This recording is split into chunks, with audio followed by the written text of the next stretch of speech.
Assalamualaikum warahmatullahi wabarakatuh.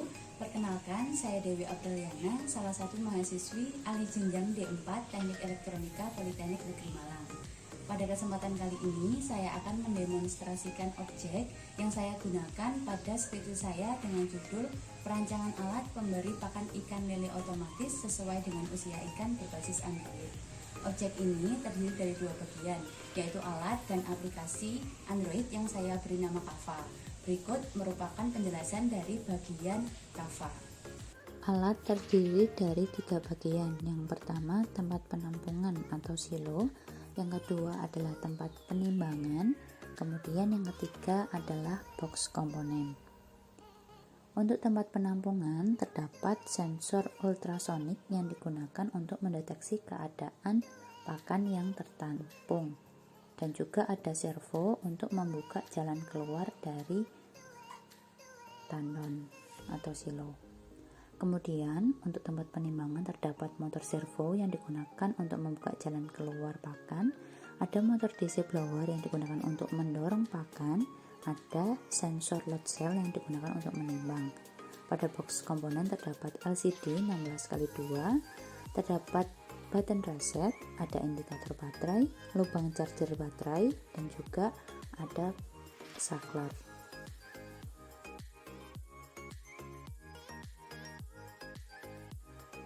Untuk aplikasi Android terdapat menu tentang aplikasi yang digunakan sebagai petunjuk penggunaan aplikasi. Kemudian ada menu setting awal budidaya yang digunakan untuk memasukkan data-data awal pada proses budidaya. Kemudian ada menu setting waktu yang digunakan untuk menyeting pewaktu pada alat jika alat tidak menunjukkan waktu yang sesuai dengan waktu yang sesungguhnya. Bisa menyeting tanggal, bulan, tahun, jam, dan juga menit.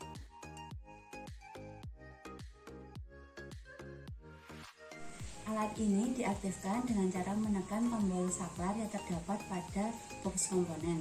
Ketika alat aktif, akan otomatis terkoneksi dengan internet. Kemudian LCD pada alat akan menampilkan pewaktu berupa tanggal, bulan, tahun, jam, dan juga menit.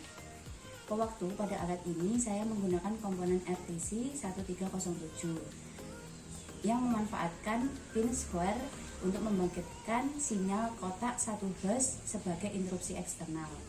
Ketika interupsi tersebut aktif, maka akan mengcounter sebanyak 60 kali atau 1 menit sama dengan 60 detik.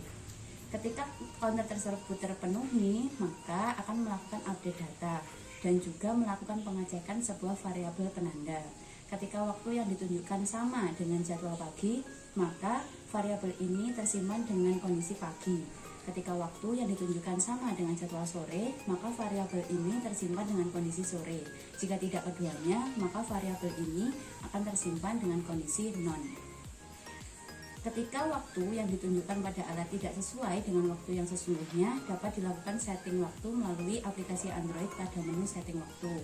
Kemudian untuk melakukan setting awal budidaya dapat dilakukan melalui aplikasi Android pada menu setting awal budidaya. Berikut merupakan video running dari alat saya. Saat saklar diaktifkan, alat akan otomatis terkoneksi dengan internet.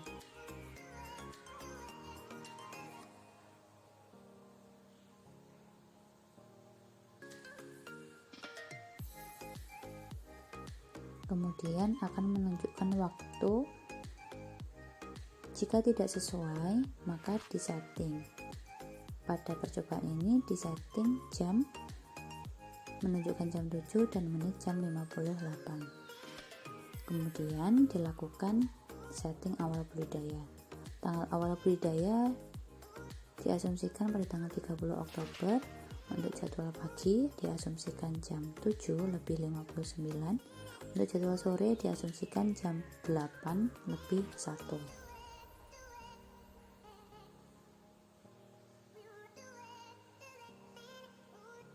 Untuk berat ikan diasumsikan sebesar 10 gram dan jumlah ikan diasumsikan 200. Kemudian alat akan tetap running pewaktunya sampai menunjukkan jadwal pagi.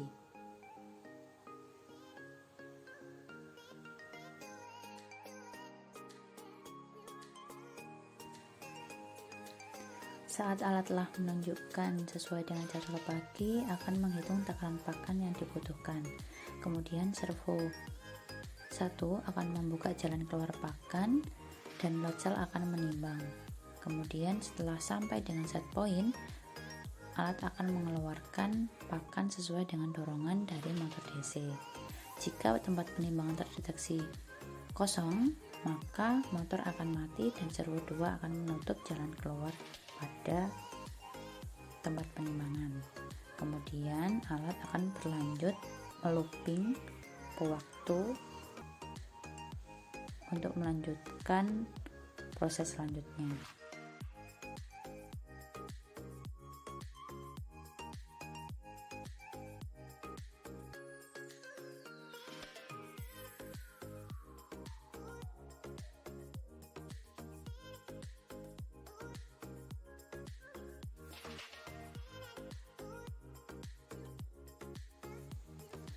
Saat pewaktu pada alat menunjukkan jadwal sore, maka servo 1 juga akan membuka jalan keluar pakan, kemudian load cell akan menimbang dan pakan akan tersebar atas dorongan angin dari motor blower.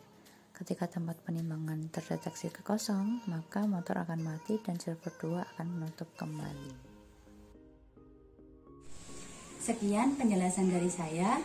Wassalamualaikum warahmatullahi wabarakatuh.